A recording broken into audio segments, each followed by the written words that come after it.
وەختتان وەخێر خەڵکە کوردەوار و میدوارم لە هەر کوێ هەن ساق و سەلامەت بن. من بۆ تەفسیرە تەحلیلەکەی دوێکەم کە سەبارەت بە ئەوزاعە سیاسیە کوردەوار کردم و بۆ خاترەوەی مەقولەکە زیاتر بکەمەوە احتیاجم هەست کە ئەم تەفسیرە دابنێم. بۆ خاترەوەی لەم سەرزەمینە ئێمە چنان داستان شێویاگە و چنان سەرگەشتگیەک لە ئینسانە مەوجودە و چنان غوربەتێک لەم ئینسانە کوردیە مەوجودە کە ئەمە دروست ناوێت و ئەمە ساڵیانە ساڵ ئینسانە کوردی گەرەک بوو کە گۆرانی بەگوێی ئەم سەرزەمینە بێژێت تا ئێمە ئاوا سەرگەشتە نەوین، ئێمە ئاوا لە غوربەتێکی دائیمیە خانە نەکەین، مەسکەن نەگرین. تۆ داستانە ئەم سەرزەمینە ناتوانی بە 2 تەحلیل و 3 تەحلیل و ساعتها دیبیت تەواویکەی کە لەم سەرزەمینە هەنووز مەفهومە سەرزەمین جێ نەکەوتگە، هەنووز کەس نازانێت سەرزەمین چییە، وەتەن چییە.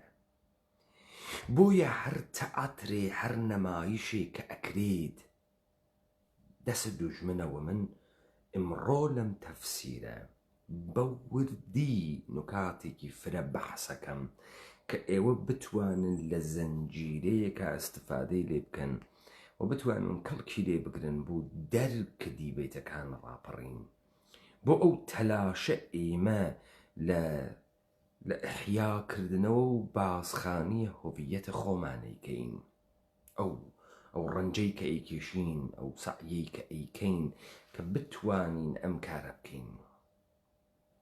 بۆیە من لە دەستپێک بە پێچەوانەی تەواوە دیبەیتەکان گۆرانێکتان بۆ لێدەم و مەنزورم هەست لەمە.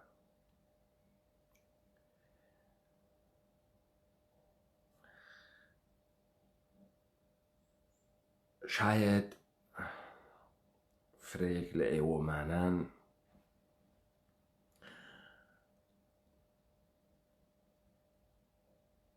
ئەم گۆرانیە تایبەتەتان بیست بێ.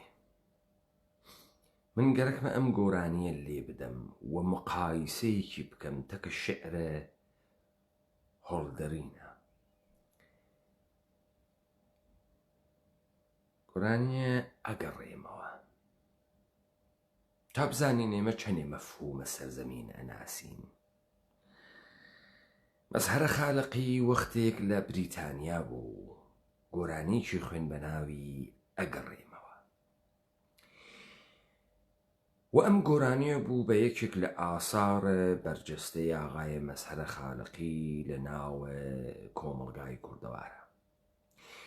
بەڵام هەر ئەم مەزهەرە خالقیە کە ئەم گۆرانیە خوێند لەو دووە ئەو فەزاحەتانەی لە حەلیمە کوردستان دروست کرد کە دروستی کرد هەر لە ڕاندخاری و هەر لە شرکەتە لە فەساد و شرکەتە لە سەرکوب و هاوکاریەتەکە داگیرکەرانە ئەم سەرزەمینە تا گەڕانەوەی لە باوەش جمهوریە ئیسلامیە جوولەکەی ئانوسیە ئێرانیە بۆ سنە.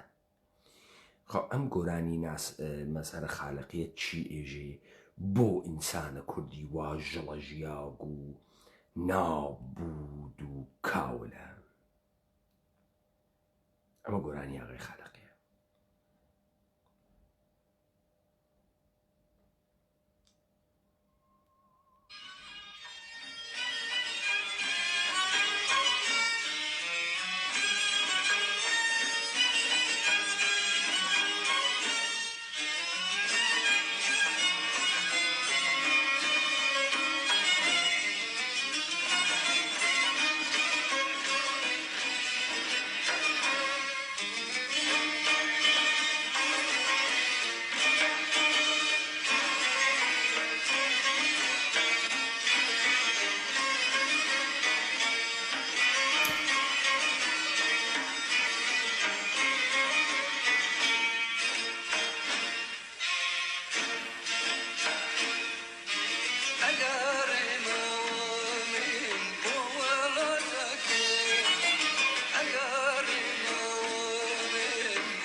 خۆپ ئەگەڕێتەوە بۆ وڵاتەکەی ئەمڕۆ یا سبەی ئەگەڕێتەوە بۆ وڵاتەکەی. ئەمە هۆردەلین شعرێکی هەست بەناوە بازگەشتە بە زاد بووم کە بوو بە سەراغازە فەلسەفەی هایدیگەر، وەلێ ئەم ئەگەڕێتەوە بۆ وڵاتەکەی ویسە معرەفیەکە وڵاتەکەی کوێس.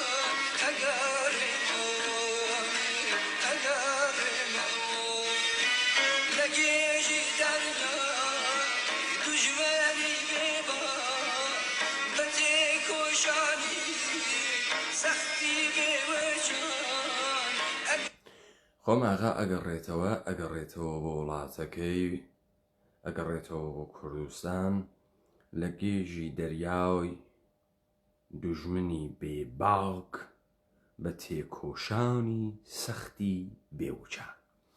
خۆ ئێستا گوزارەشەدا سەرزەمین کوێس. سەرزەمین کوردستانە تەسخیر کریاگە بەدەستکێ بەدەست دوژمنێکی بێباک. دوژمنە ئەمما بێباکیشە، یانێ لەگرا دوژمنێکی گەردەنکەشی، دوژمنێک بە سفاوتە موسبەت لە قەهرەمانی مەوجودە. ئەم چۆن ئەگەڕێتەوە بە تێکۆشانی سەختی بێوچان. ئەم مبارزەیە ئەم سەختە و مستەمەڕە. خەو پەسیستە یەک گوزارشیدا لە سەرزەمینە تەسخیر بوو بە دەست دوژمنە بێباک. ئەم گەرەکێ بە مبارزەیەکی توولانیە سەخت بگەڕێتەوە.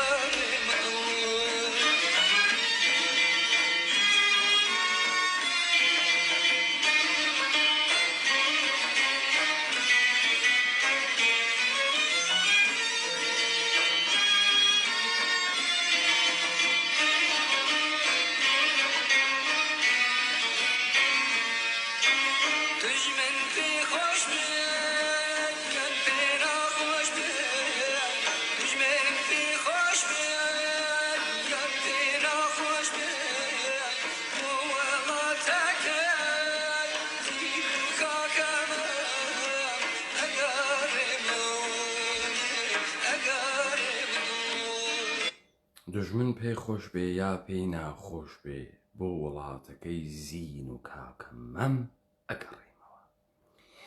دوژمن حەز بکە حەز نەکا، پەس ئەو مبارزەیە سەختە بێوچانیە ناشی لە ڕاماڵینە دوژمنیش نییە. دوژمن حەزی پێ بکە حەزی پێ نەکا، ئەم هەر کونێک ئەکا لە سوچێکە و تێتە ناو ئەم خاکە. ئەمە کامە خاکە؟ خاکە مەموزینە. خاکە مەموزین تەسلیم شدەگانە دەستە تەقدیر، هەل شدەگانە ناوە مطلقە کە لە بێ ئێرادەگیە مطلقە بەرەو نیستی ئەچن. ئەمە ئەو سەرزەمینەزە. تەماشاکە من لەوەی هۆڵدرلینە تێمە سەری کە هۆڵدرلین چۆن زاد بووم معنی ئەکاتەوە، چۆن باسی زاد بووم ئەکا. ئێوە چۆن دیتان لەگرا مەسهەرە خالقی لەم شێعرە کە نازانم هەنە کێس خەریکە گۆرانیە ئەگەڕێمەوە یا شعرە ئەگەڕێمەوە دروستەکە. ئەمەسە ناتوانێ ملەت دروستکە، سەرزەمین دروستکە. ئەمەسە وا ئینسانە کوردی سەر لێشی ویاگە وا کاولەوە ئەم کوردەوارە نابوود بووگە. ئەم سەرزەمینە کوێس؟ ئەم سەرزەمینە نییە کە مەعنا بە ئینسانەکانی ئەدا، ئەمە ئینسانەکانن کە مەعنا بە سەرزەمین ئەدەن لەم شێعرە. ئەو ئینسانانە کێن؟ ئەو ئینسانانە تەریدەیەکی دەرکریاگە لەم سەرزەمینەسە کە دوژمنێک ئەم سەرزەمینیە تەسخیر کردگە دەری کردگە و ئەم ئینسانە گەرەکێتی بێتۆ بە هەر شێوەیەک دوژمن پێی خۆشوێ یا پێی ناخۆشوێ ئەم تێتۆ بکوێ بۆ سەرزەمین عێشقهای ناکام، سەرزەمین عێشقهای تەسلیم بوو لە بەرامبەر قەدەر و چارەی بێئیرادەگی خۆیانە. ئەمەسە کورد ئەی گوێی لێ ئەگری حەزی پێ ئەکا و خۆشی تێت و گوڵ و چەپکە و گوڵ ئەهەنێرێ بۆی وەلێ ئەمە چی دروست ئەکا؟ ئەمە ئەم وەزیەتە دروست ئەکا ئیستەواین تێیە ئەدامەیە دەین.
خۆب ئەمە ئەگەڕێت هۆچێت بۆ دێکەی خۆیان و باغ و بۆستانیش ئەبوژێنێتەوە و تەمی مەینەتی دوورە وڵاتی ئەڕەوێنێتەوە.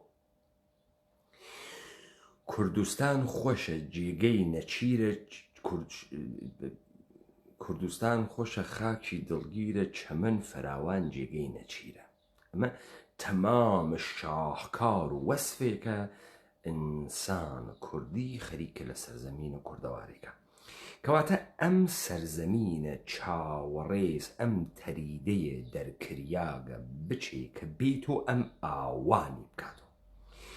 بەر لە ئەوەی سەرزەمین تەسخیر بووێت ئەم ئینسانە کوردیە تەسخیر بووگەم.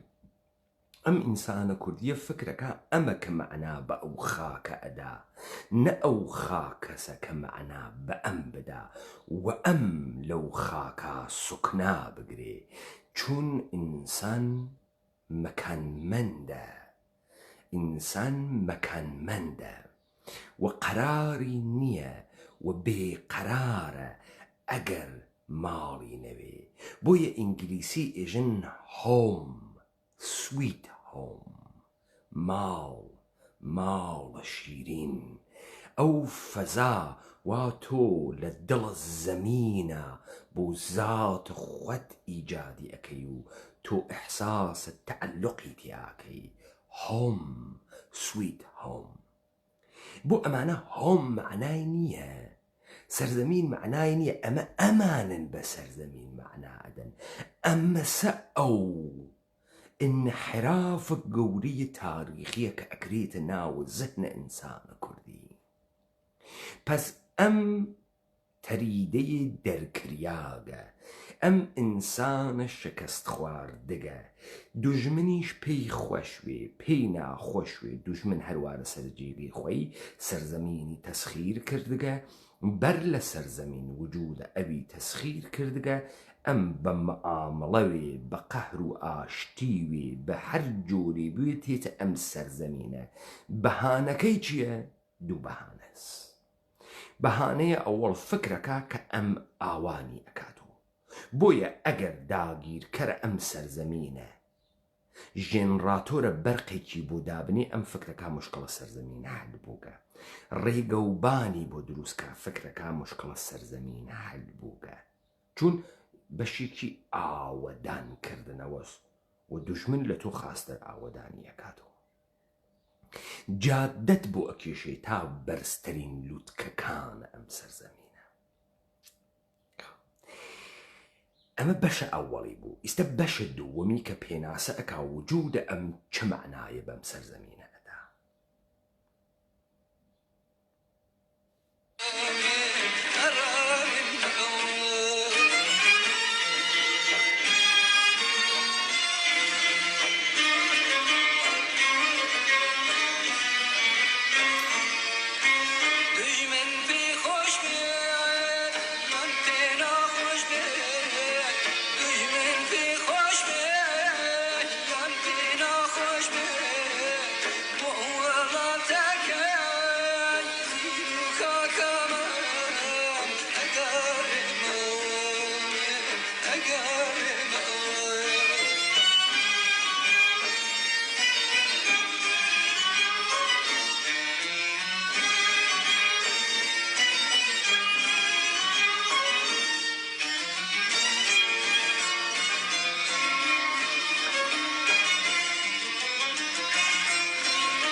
خۆ ئەم ئاغا کە ئەگەڕێتەوە بۆ شارەکەی خۆی ڕەگەزپەرستی و کۆنەپەرستی ڕیشەی دەرتێری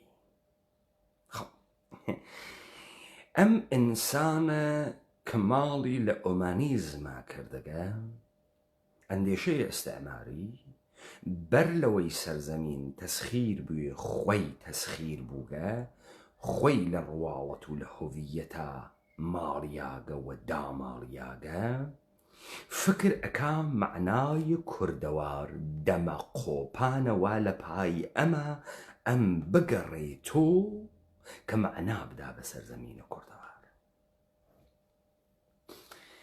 کامەسە ئەم سەرزەمینە کوردەوارە سەرزەمینە شیرین و فەرهاد مەم و زینە دوو عشق شکست خواردگ عشاقهایەکی تەسلیم بووگ لە بەرامبەر قەدەر و چارەی خوا و حەلبووگ لە مطلق خوا و تسلیم بووگە بەخوا لە عینە بێ ئێرادەگیە.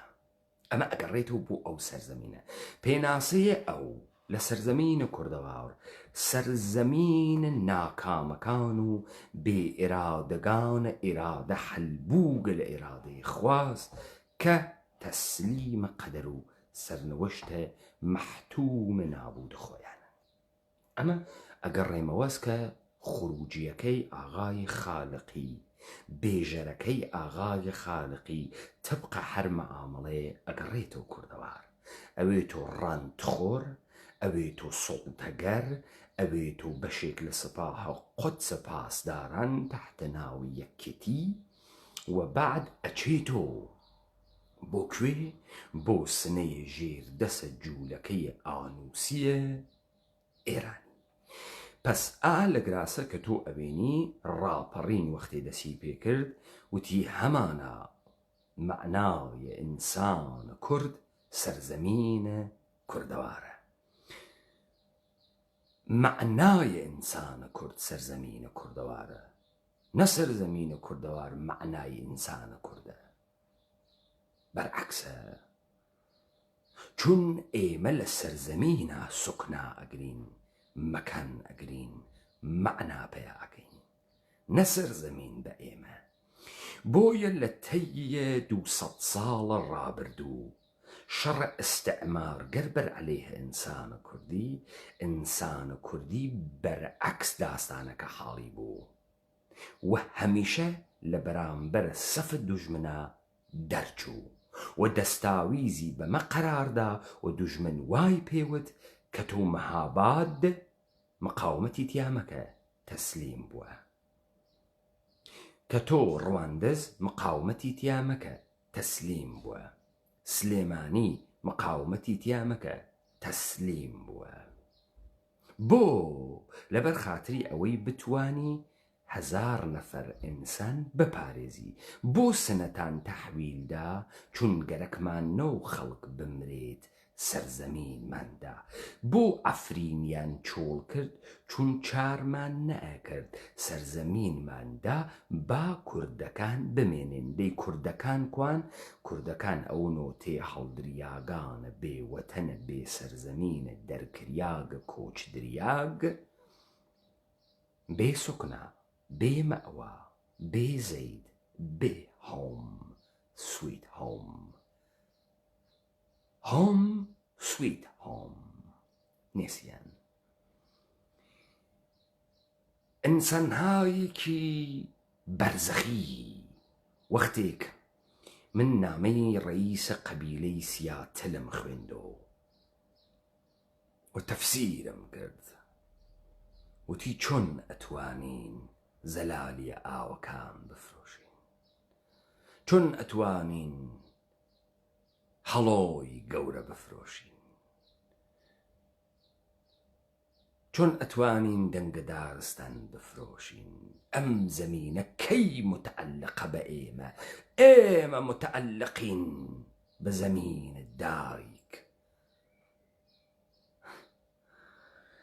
وەختێ هەرچیشتە سەرەوقن فێر بووی حرەکەتێک کە ئەیکەی سەرەوقنە و ئەمما هۆردەلرین لە بازگەشتە بزاوت بوومە وا دەست پێ ئەکا کاورا ئەگەڕێتەوە ئەو معنادا بە سەرزەمین. وەلێ هۆڵدەرین من سعی ناکەم گشتی بخوێنمەوە کۆتا سایەکەم بەشێکی بخوێنمەوە. بازگەشتە بزاوت بووم دەردە لە کوههای ئالب، هەنووز شەبر و شەنەست و ئابر شعر شادی را می سراید و آنجا دره دهن به خمیاز گشوده را می پوشاند. اینجا و آنجا هجوم می برد و می غرد هوای شوخ و شنگ کوهستانی، از خلال صنوبرها پرتوی می لغزد و محو می شود. خاویه لرزان از شادی به آرامی سرعت می گیرد و می جنگد.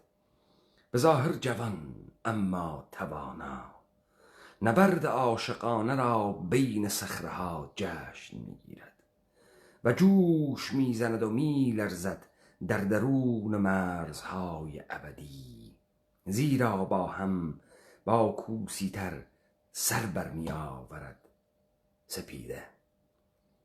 زیرا رشد سال جاودان است و ساعات مقدس و روزها با نظمی متحورانه در هم می‌آمیزند. با این همه پرنده طوفان زمان را درک می‌کند و در میان کوه‌ها اوج می‌گیرد و روز را صدا می‌زند. آنگاه دهکده در ته دره بیدار می‌شود و بی هیچ ترسی نگاهش را که به بلندی‌ها آشناست از پایین به قله‌ها می‌دوزد. رویش را حدس می‌زند، از همکنون مانند آذرخش فرو می‌افتد. آبشارهای کهنه زمین در زیر ریزش آنها بخار می‌کند. همه جا انعکاس صدا طنین می‌اندازد و کارگاه عظیم روز و شب دست تکان می‌دهد و هدایای خود را می‌بخشد. در این میان بلندی‌های سیمگون در آن بالا آهسته می‌درخشد. از همکنون برف درخشان در آن بالا پر از گل‌های سرخ است و باز هم بالاتر. فراز روشنایی خداوند پاک و قدسی سکونت دارد و از بازی‌های انوار و مقدس شادمان می‌شود. او در سکون و آرامش تنهاست و روشنایی ظهور چهره اوست. اسیری است و تو گویی که مایل است زندگی بدمد.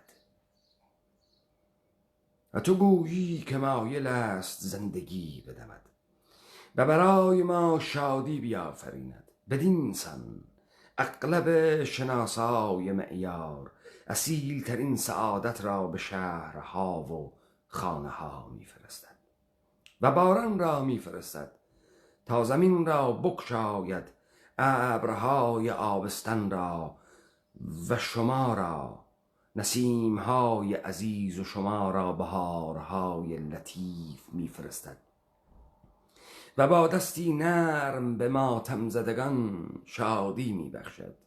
و وقتی که زمانها را تجدید میکند آن خالق، دلهای خاموش کسانی را که پیر میشوند تازه میکند و به هیجان میآورد. در پایین تا اعماق اثر او کارگر میشود و میگشاید و میدرخشد. انسان که او دوست میدارد اینک از نو یک زندگی آغاز می شود. افسون گل می کند همچون گذشته و روح پایدار فرا می رسد. جرأتی شادمانه دوباره بالها را بر می افرازد. با او فراوان سخن گفتم که شاعران هر آنچه بیندیشند یا بسرایند بیشتر خطاب به فرشتگان و به اوست. بسیار دعا کردم با عشق به سرزمین اجدادی، از ترس این که مبادا روح بی خبر بر ما نازل شود، و فراوان برای شما که در سرزمین اجدادی دغدغه هایتان را دارید ای هم میهنان که لطف مقدس لبخند زنان فراریان را به آن دغدغه ها برمیگرداند. و به خاطر شما بود که دریاچه همچون گهواری مرا می جنباند و قایقران که آرام نشسته بود سفر را می ستود. دورتر در پهنه دریاچه تموج شادی بود در زیر بادبانها و اکنون شهر می شکفد و می درخشد.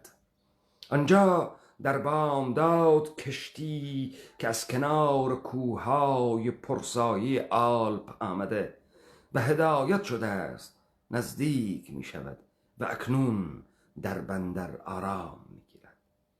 اینجا ساحل گرم است و درها که دوستان آغوش گشودند با کوره راه‌های روشن سرسبزی و درخششان را به من می بخشند. سراسر باغند و غنچه درخشان از همکنون باز می شود. همه چیز آشنا جلوه می کند. سلام هایی که در طول راه با شتاب رد و بدل می شود. گویی همه از دوستان است و همه چهره ها گویی خویشاوندند. و حقیقتا آری، همان زاد بوم توست سرزمین وطن، همان که در جستجویش هستی نزدیک است و حتی همکنون به استقبالت می آید. و بیهوده نیست که مانند فرزندی دم دروازه‌ای که از بازگشت امواج احاطه شده ایستاده است و نگاه می کند و می جوید مردی مسافر. ایلین وای خوشبخت، با ترانه‌اش نام‌های دوست داشتنی برای تو. این یکی از دروازه های مهمان نواز سرزمین توست. دلفریب است عبور از آن به سوی وعده های سرزمین دور جذاب. آنجا که معجزه هاست، آنجا که جانور الهی رو در این شتابان از بالا به پشت ها سرازیر می شود و مسیل تحورآمیز خود را گودتر می کند و خارج از صخره ها دره فرخنده یا پایینتر بر حسب تغییر روز از فراز دریاچه عبور می کند. اما برای من جذابتر تو هستی ای دروازه تقدیس شده. بازگشت به آنجا که راههای پرگلشن برای من آشناست. باز دیدن زادبوم و دره‌های زیبای نکر و جنگل‌ها و سبزی درخت‌های مقدس که با سرخوشی درخت بلوط با آرامش درخت‌های قان و زن همدل می شود و در ارتفاعات جایگاه دوستانه‌ای مرا اسیر خود می کند.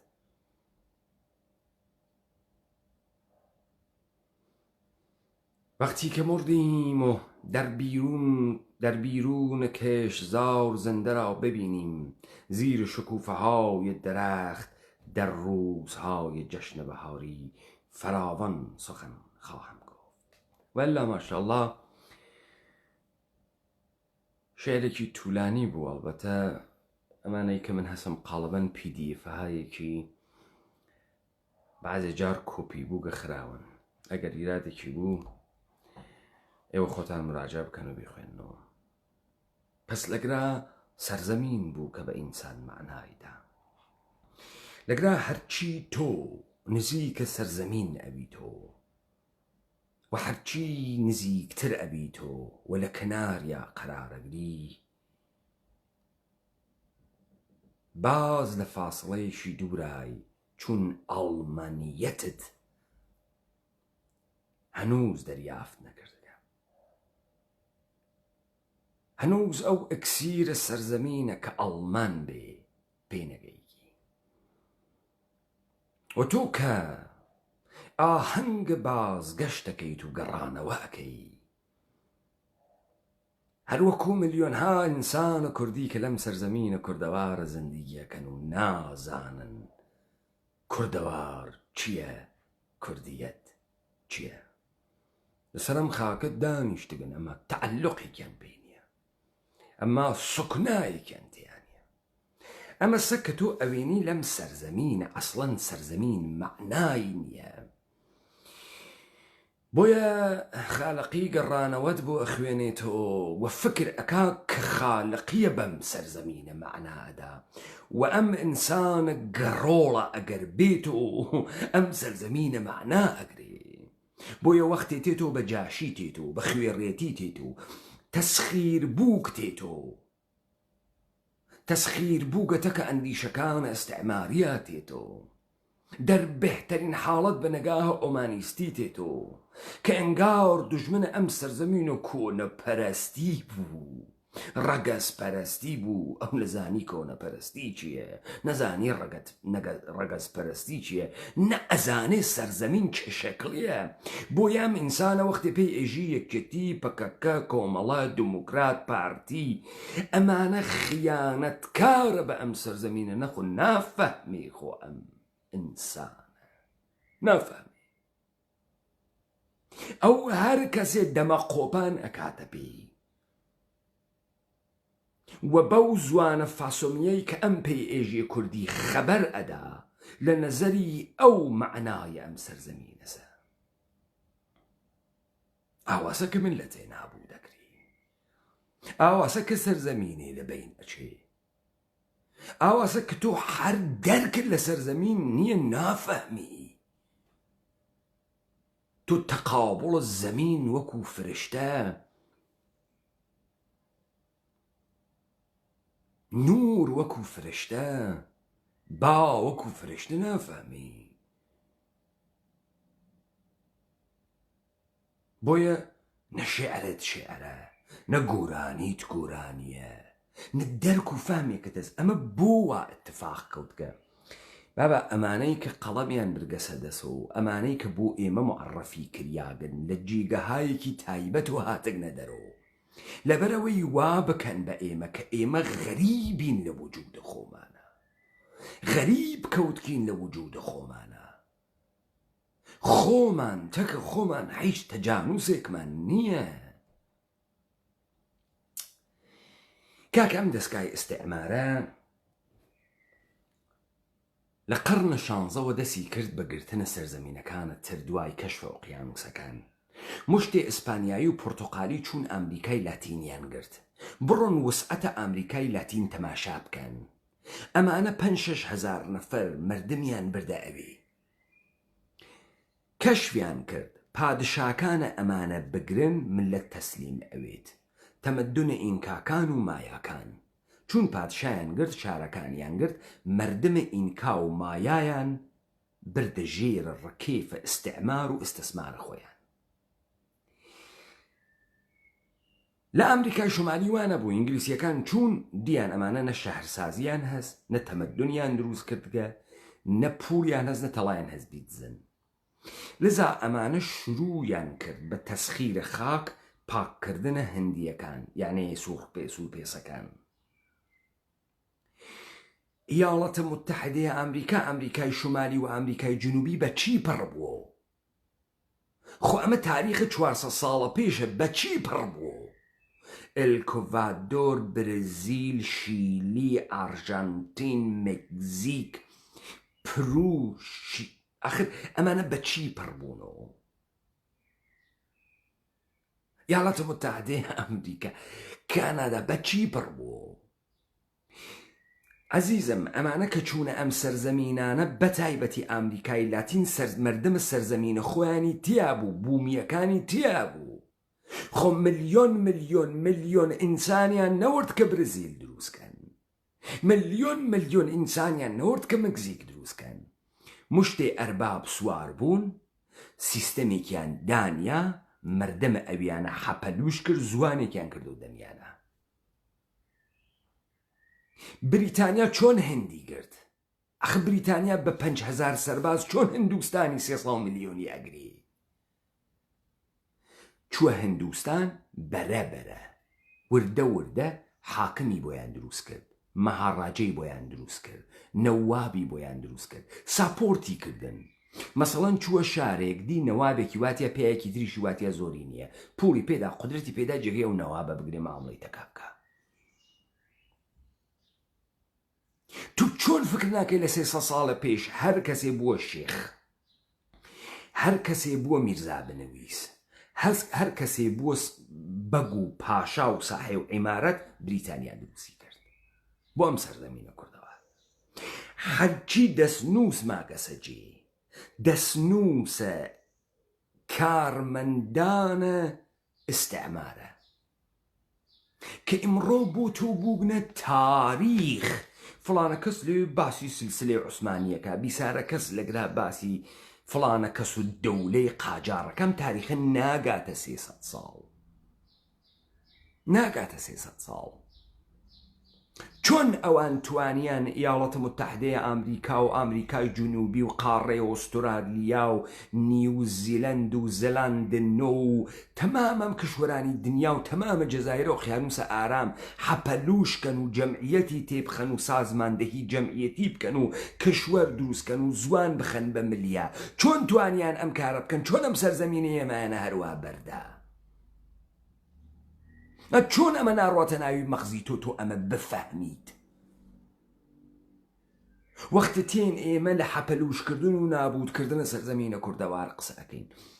بابەجان ئەمە ئامدانەس ئەم مەردمی ئێمە نافەهمێت. ئەمە ئامدانەس ئەم مەردمی ئێمە هیچی حاڵی ناوێت. هەرچی حاڵی بووگە سەرۆقن حاڵی بووگە. ڕاکەم تۆ ئەڕۆی دەورانە بەردەداری خوێنیتەوە، دەورانە ڕۆمە قەدیم. ئەمانە حملەیان نەکردە سەرزەمینێکیان ئەگرد مردمەکان ئەکردە بەردە. ژن و پیاگیان ئەوەردە بازاڕی بەردەفرۆشی ئەیان فرۆشتن. کاورایە ئەچوو بە پوڵ بەردەی ئەسەن. پیاگ وایە ئەیکردە گلادیاتۆر بەردەی ماڵ، ژن وایە ئەیورد ئەیکردە کەنیزە ماڵ و استفادەی جنسی و بەدەنی خۆی لێکردو ئەیدا دیگەران. وابوو یاوانە بوو. بۆیە ئەوانەی کە گیریابوون بە بەردە شکستیان خواردبوو، یا ئەوەی کە لە ناوی دوو نەسڵ بەردەبوونە هاتبوونە دنیا. لەم وەسەتە تۆ ئەبینی سپارتاکوسێ شمشێر ئەکێشێ هاووار ئەکاو لە بەرامبەرە ئەم نظامە ئەوێسێ. تۆ لە دنیای ئمڕۆ لەبەر چاوت وایتە ئوروپا دانیشتگی، وایتە ئەمریکا دانیشتگی، ئۆمانیزمە، چۆلەکە پەرستیە، محیتە زیست پاراستنە، حقوقە بەشەرە. مەگەر ئەمانە نیەن تۆ هاواریانەکەی کاورای بەدبەختە تەسخیر بووک؟ مەگەر ئەمانە نیەن؟ دەیدانەیە کە نیشکی ئامریکایی ئەڕوا قەرارداد ئەوە سێتە کە کۆمپانیەکی فیلم بەرداریە پۆڕنا 4 ساڵ. ئەیوەنە ناوی ئەم فیلمی پۆڕنە، تفی تێ ئەکەن، لێی ئەدەن، وەکو هێسر ئەیوەسنۆ، شەلاقی لێ ئەدەن، 5-6 پیاکسواری ئەوێت. ئەنواوە ئەقسامت تۆهینە بە کەرامەتە بەشەر ئەکەن. تۆ تەماشای ئەەکەی، بێز ئەەکەی لە بەشەربوونە خۆت. نەکەسێ بەریان پێگرێ، نەیەکدانە سازمانە ژنان لە مقابڵیانە ئەویسێ، نەدانەیە مافە مرۆڤ دووستە حقوق بەشەرخواز لە بەرامبەریانە ئەویسێت. و ئێژێ کاکە بەشەرە ئیمڕۆ لە بەشەرە 3000 ساڵە پێش کاولترە. بەشەرە 3000 ساڵە پێش ئیرادەی کۆی لە نەکریا بوو. ئەم بەدەسە خۆی ئەچێ خۆی ئەفرۆشێ، بۆ پوڵ خۆی ئەفرۆشێ، بۆ پوڵ خۆی بۆ پوڵ ئەفرۆشێ. دەیکوا ئەم کەرامەتە ئینسانە، دیگنتیە ئینسانە کە ئینسان مەشمولە حقوق ئەکا. کوا ئەو دیگنتیە ئینسانە وا کانت بەحسیەکە، وا جان لاک بەحسیەکە. چۆن ئەم مەوجودە بێشەرەفە خۆی فرۆشتگە بە پوڵ و ئەی فرۆشێت بە پوڵ؟ تۆ لە مەجموعەیەکی ئینسانی گەورەترا کە ئەیوێنی بە کەرامەتە ئینسان تۆهین ئەکرێ، بە کەرامەتە ئینسان. کاورا لە بازەیەکی 4 ساڵە حەچی فیلمی لێ بگرن تا ئەبەد و دەهروا لە اختیارەوە کۆمپانیە و لەسەر فەزای مەجازی و ئینتەرنێت لا ناورێت، لەسەر دیڤیدیەکان و سیدیەکان لا ناورێت. و ئەم ژنە بابەتە ئەم 20,000 دلارە کە گرتگیسی حتایە ئێشێ سوود بداتەوە. دێ ئەمە خاسوویا بەردەداری قەیم. ئەمە بەردەداریە یاوەی تۆ پێێژی بەردەداری و بەڕاستی وەحشی بوون و ئێمە فرە حاڵیمانە. دێکوا بۆیەوە ئەتراز ناکەن، بۆ لەم جەهانە کەسێ ئەتراز ناکە. ئەمە سم مەبنایە ڕەفتاریە ئێوە کەسێ لی حاڵی ناوێ، چون ئێوە خۆیشتان نازانن کین. تۆ فکرەکەی تۆ مەعنا ئەدەی بە سەرزەمینە کوردەوار، لە کاتێکە تۆ بە عنوانە بەشەر لە سەرزەمینە کوردەوارە مەعنا ئەگری. تۆ هەنووز ناتوانێ ئەو سەرزەمینە وایتەیە جەوهەرەکەی دەرک بکەی، هەنووز ناتوانێ بینووسی. کوردستان خۆشە خاکی دڵگیرە چەمەن فراوان جێگەی نەچیرهاتکی بلەوەڕی هەرەوە حج معنایە لەم سەرزەمینە ناگری حج قەرارێکت لەم سەرزەمینە نییە چون خۆت نییە تو معلوم نییە تۆ چی دروستی کردەگە معلوم نییە تۆ چیت کامە مەڵغەمەی کەسیفی چۆن مبارزە ئەەکەی لە ناوی سەرزەمینێکەوە مردمەکەی نافەهمێ مبارزە چییە چۆن تۆ دەم لە مبارزە دەی لە سەرزەمینێکەوە مردمەکە نازانێ سەرزەمین چییە من لە تەفسیرەکەی پێشووتەرا وتم ئەوەی وا هاتە شیلاتزێ تانکە تورکی ئاگردا درۆی کرد وەکو سەگ چون ئەوەسە نافەهمێ سەرزەمین چییە ئەگەر ئەو سەرزەمینی بفەهمیایە بەرامبەر بە هەر داگیرکەرێکی ئەم سەرزەمینە مەوزعی بوو وە تانکی ئارەدا ئەوەی کە چووگە لە شیلاتزێ تانکی ئارداگە کوردیەت حب بە سەرزەمین وەتەن نەوگە سپاه قودس و جمهوری ئیسلامی بووگە چون دوێکە ئەرتەشە عێراقی بە ئاڵای مقدسە عێراق و لە ژێر دەسە مەسەی بارزانیە چووە سەر سنوورەکان بە بەهانەی حوزورە تورکیە لەوێ وێسیە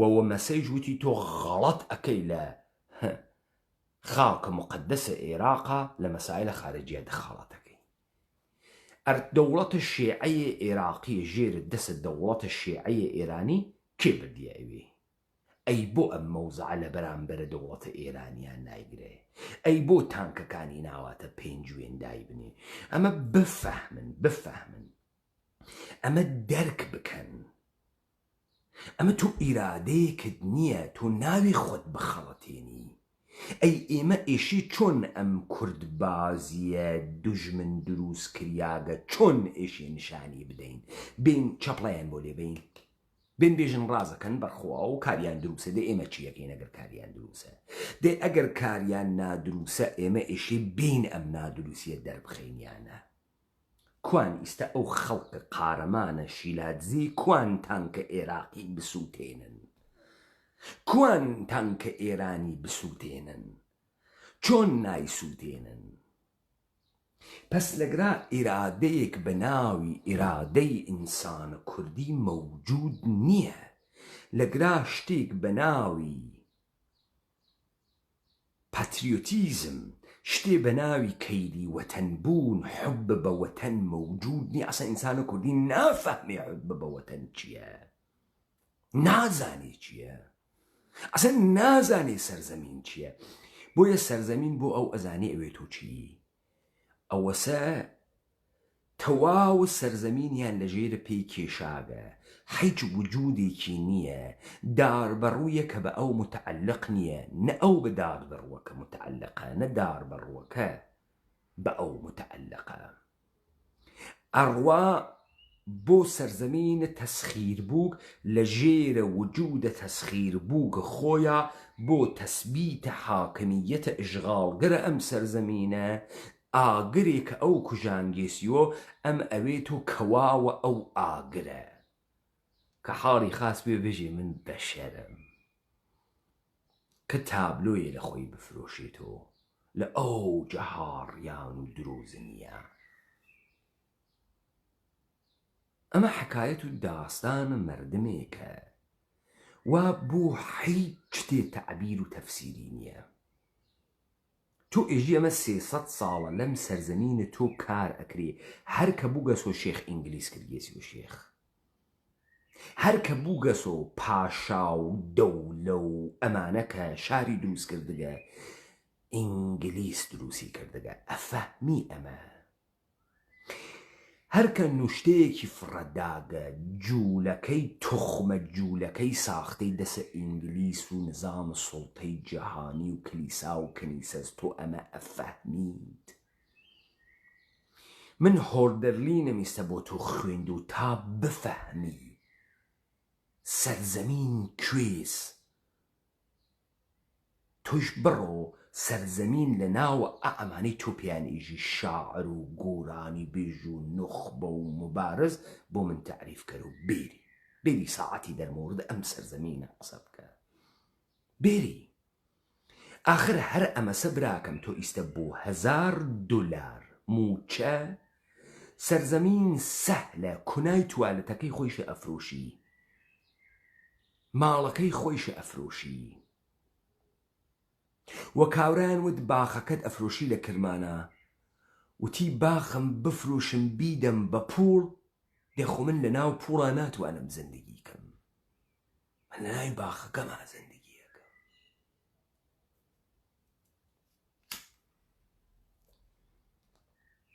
ئێوە چۆن فکرەکەن لە جەهانێکا زندگی ئەکەن دژمنێکی زیرەک واومە لە سەرتان و تۆ بێدانش بێ عەقڵ بێ وجود بێ کەرامەت ئەتوانی لە بەرامبەریا بوێسی چۆن وا فکرەکەی تۆ چۆن تۆ ئاء لەگرا وەختی ئەم سەرزەمینە حەپەلوش ئەکرێت و ئەچێت و ئینسانەکانی فاسد ئەکرێت و توش یەکێک لەو ئینسانهای فاسدیتە مەوزەعت نییە مەوزەع ناتوانی بگری وەلێ گشتتان لە ئەو فەسادا بۆ تەعاتر و نەمایشە فەسادتان لە یەکتری سبقەت ئەگرن دڵ بەچی خۆشکەین 5 ساڵە ئێمەم ڕاپەڕینمانە دروست کردگە بۆ ئێوە مەتن دروستەکەین دەریغ لە یەک جملە ئێوە توانی بێتان تەفسیری بکەن دەریغ لە یەک جملە دەریغ وا لەم سەرزەمینە 100 ئینسانی تیا نەبوو نە شۆڕشگێڕوێت نە قارەمانوێت نە مەردوێت حەج تیا نەبوو ئاخر بۆ خۆتان ئەلەکی بۆ فشەکەنەوە چواردانە حیزب دروست کریاگەن چون ئۆردوگایان هەست تفەنیان هەست پوڵیان هەست کاورای وەیلانە سەرگەردان خۆی پێیاکە بۆ فاسۆلیا خواردن و تفەن دەستگرتن دانیشێ وەلێ تۆ شۆڕشێک کە واقعی بێهنی ملەتێ بێ کەستەکان نادا کەستەکان نادا کێ مردم لە شیلاتزێ کێ مردم لە سلێمانی تێرێتە دەرەوبەر عەلەیهە دەوڵەتە تورکیە ئەی یعنی ئەمە کوردیەت تێرێتیانە دەرەوە ئەمە کەی لە وەتەنبوون تێرێتیانە دەرەوە ئەی بۆ لە کەرکووک نایەنە دەرەوە ئەی بۆ لە بەرامبەرە تەسخیر بووگە ئەم سەرزەمینیانە بەدەسە دەوڵەتە ئێرانی هیچ واکنشی نیشان نادەن ئەی بۆ لە بەرامبەرە تانکە بەغاتەکان ناخۆن من تەفسیر ئەەکەم تەفسیر واقعی ئەەکەم حەقیقەت بۆم مهمە تحلیل واقعیەت ئەەکەم با بە حوب دڵە ئێوە ناتوانم قسە بکەم کە دڵە ئێوە ئەم سەرزەمینێ نابوت کرد ئێوە مانان ئەم سەرزەمینتانە نابوت کرد حتا من نەهاتم ئەم گۆرانی مەسەری خالقیە لێ نەدەم یەک نەفەرتان نەو لەم کوردەوارە ئەم گۆرانیە بێت دای بنی تەفسیرێکی لێ بکە گشتی لێیدا و خولەی سەری هات و حەزی پێ کرد دێمە جامعەس دێمە سەرزەمینە دێمە کار بێجگە لە وێرانی کارێتری تیا کریاگە ئێستا کاورا گوێرە ئێمە ئەگرێ سەری ئەماسی دێشی هەر بماسی کاورا چۆن فکر ئەکا خۆی کردگەوە کۆیلە لە ناوە ئەم کۆیلە بوونە ژیانە سەعادەتمەندەکە چۆن وا فکرەکات و چی بەم نەتیجە ئەیگەیەنێت چی تەواهم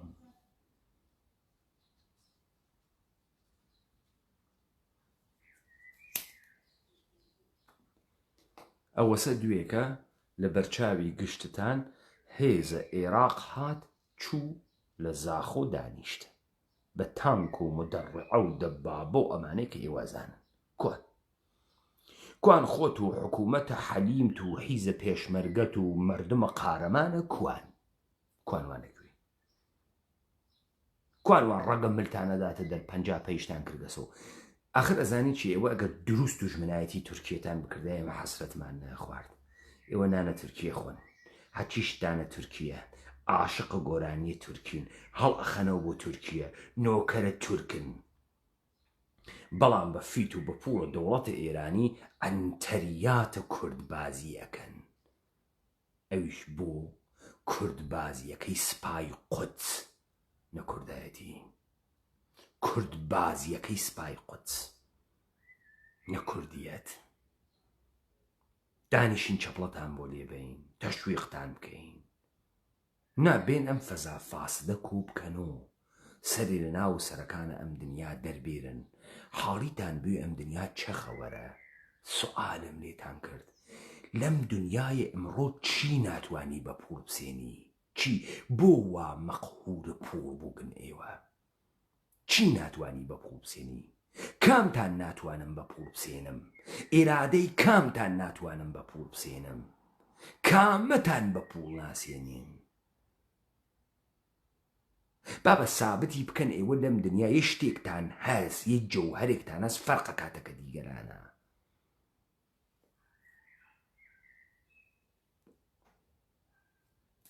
تو بە کامە بە چ ڕقەم پوورێک سەرزەمینە ئامریکا لە دانێ ئامریکای ئەسێنی بە چ ڕقەم پوورێ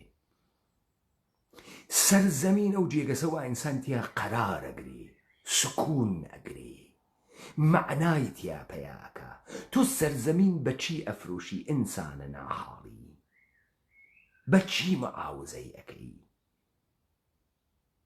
ئینسانە سەرگەردان تو بەر لە سەرزەمین تەسخیر بووگی سەرزەمین تەسخیر بووگە خۆت تەسخیر بووگی تەواوە وجودت بووگە سوددەمە قۆپان و زوانە فاسۆمی ئەوەسە ئەو تعبیرەی کە من و تۆ لە یەکتری تێناگەین ئەها لایڤەکانە من ناوێت و چهل بینەر وەلێ بڕۆ تەماشای خۆتان و هەرچی و پەرچیەکانە بکە ئەگاتە هەزاران هەزار نەفەر تو چاوە ئومیدە لە کوێ هەست ئەگەر ئێمە نەوین ماگە مەگەر پیاگێکی تریش لەم سەرزەمینە ماگە مەگەر ماگە ئەوە دەستگاهە 30 ساڵەیە حکوومەتە حەلیم لە دڵ 70 ساڵ بە ناوی خۆی مبارزە 100 ساڵ بە ناوی خۆی مبارزە ئەوە حیزبەکەی قازی محەممەد بە 70 وردەیە ساڵەوە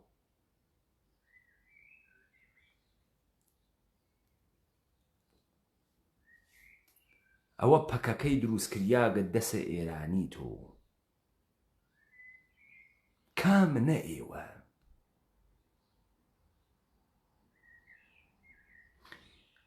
ئەم منافقیە ئێوە کەوتگنە ناوی بێتەفەکر بێتەفەکر زندگیە گشتتان نابود ئەکا براکەم ئێوە ئەقڵ سەلیمتان کاولە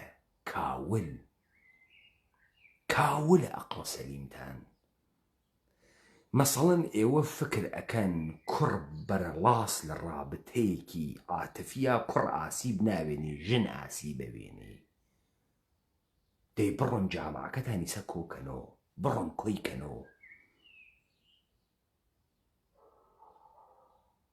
بڕۆن وا بزانن ئەگەر پیاگی ژنێکی تەلاقدا 10 ساڵ کەمەر ڕاز ناکاتۆ لە ژێرا و تەلاقە لە ژێرە موسیبەتهای عاتفی و ڕۆحی و ڕەوانی و تەبعاتە ئیجتیماعی و تۆهمەت و ئفترا بڕۆ ڕابەتەی کوڕێک وا 5 ساڵ تەکە ژنێکە ئەوگە بیقرتێنە کوڕەکە وێران ئەوێ فاسد ئەوێ نابود ئەوێ حرس ئەخوا پولەکی ئەوێ خۆفرۆش ئەوێ کوا عەقڵە سەلیم لە جامعەیەوە کوا ئێوە بەرامبەر بە زندگی مەسئولیەتتان گرتکە سەوەدە کوا حەجێ ئەزانن کوا ڕۆنە دانشگا سەواتتان هەست کوا زانکۆتان هەست و شەهادەتان گرتگە و ئینسانە فەهمیدەیەکی براکەم تۆ لە ئوموراتە ڕۆژمەڕەی خۆتا 1 ملیۆن ئیرادەواتیە لە ڕەوابەتە عاتفی ئیجتیماعی تا لە دەرک و دەریافتت لە شار دەرک و دەریافتت لە جامعە دەرک و دەریافتت لە سەرزەمین دەرک و دەریافتت لە دنیای ئەمڕۆ تۆ لە تەوەهومە لە مەتریکس ئاژی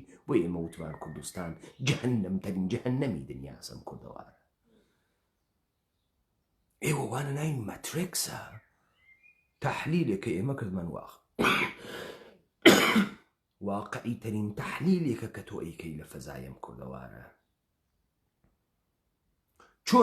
چۆن ئەم سەرزەمینە بەم گوستەردەگیە لە ئێمە سنیاگەسە و ئێمە محتەوامان هەڵگەڕیاگەسە و لەناو ئەم سەرزەمینە ئێمە حەدەقەل 20,000 نەفەر ئینسان نادۆزرێت و فکر بکە 20,000 نەفەر ئەم کاولستانە لەکوێ پەیاوێت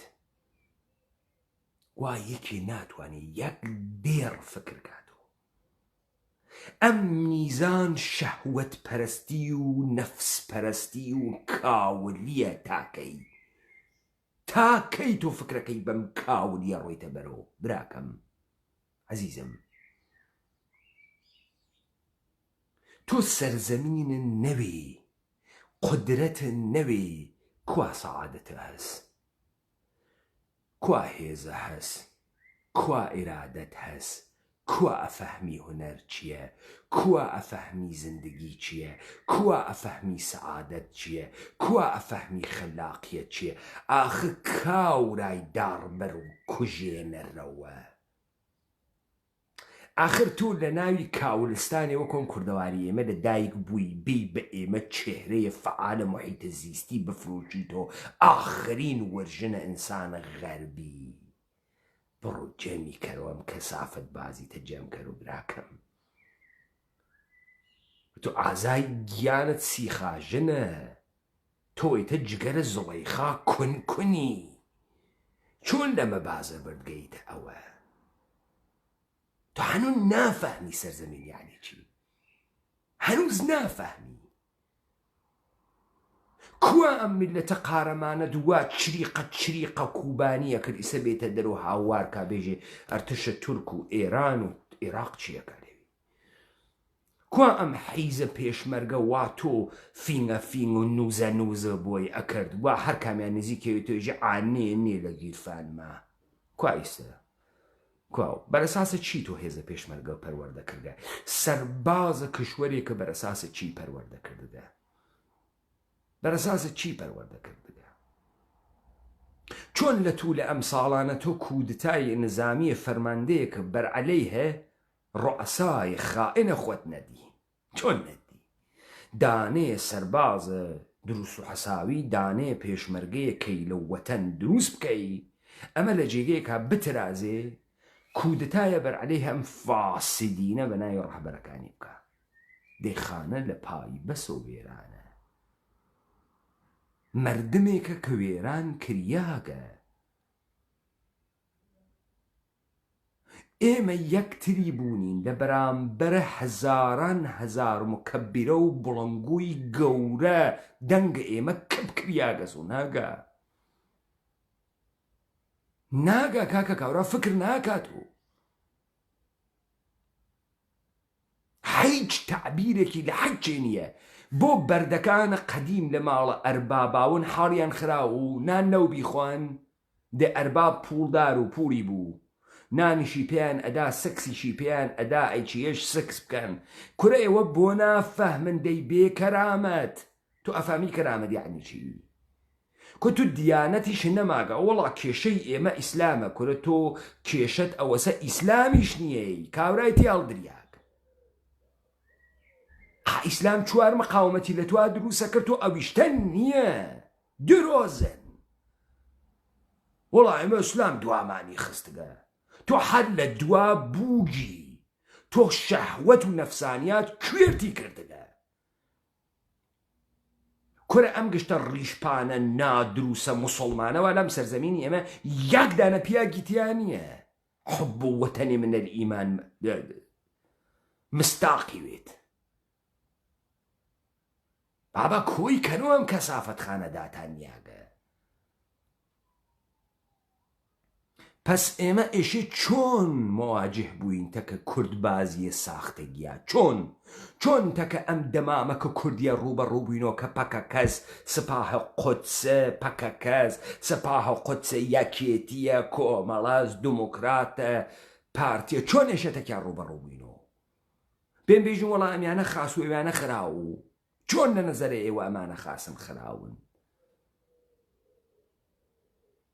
چۆن تۆ ئیمڕۆ لە هەولێر دانیشتی لەبەر چاوت هێزە عەرەبە عێراقیە شیعە بە مودەڕعە و دەبابەوە ڕەدەوێتی هەڵدریاک سکوتە کردگە وەلێ لە شیلات زێوە خۆتەکان ئەدەی. کێ لەوێ شێرتی کردگە سوارە تانکە تورکی دەکا؟ کێیکا؟ دەوڵەتە ئێران؟ بابە تۆ پیاگ نەوگی لە توو لە عمر تا پیاگە خۆتوی لەسەر ئێرادەی خۆت بوێسی. کەس دەسی لە پشتۆ نەگرتی ئەها ئێمە دەسی کەسمان لێ لە پشتە ئێرادەی خۆمانە لەسەری قساکەین بە ئێرادەی خۆمان خەریکین قساکەین وەلێ تۆ بەچکە نۆکەر بەچکە ڕەعیەت زادە بەردە زادە عادەتە کردگار بابە بوێ بۆ قینتان لێدێ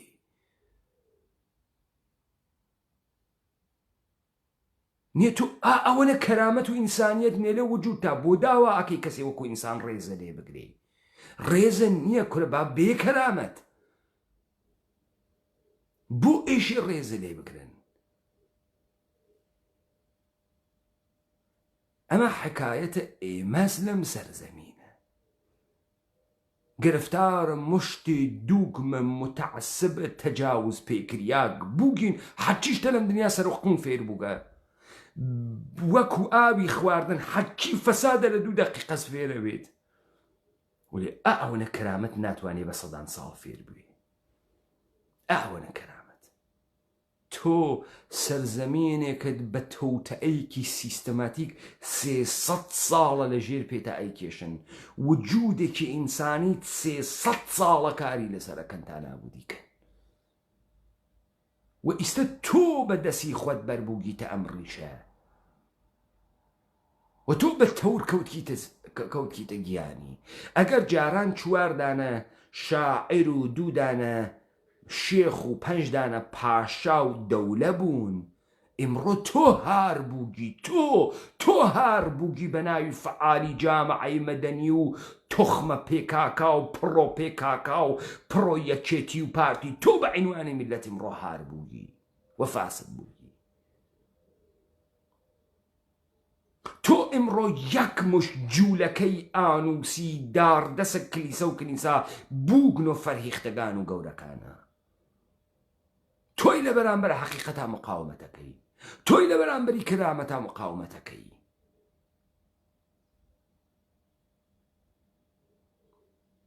ئەوەنە دەغدغەتان نییە هۆردەلین وەختێ بە سەرزەمین ئەگەڕێت و تازە بە وجودە خۆی ئەگەڕێت و بە ڕجعەتە بە سەرزەمین ڕجعەتە بە خۆی ئەکاتۆ تۆ حەسەنزای ڕجعەتە بە خۆیت چییە ئەسن تەسویرێکە لە خۆت هەست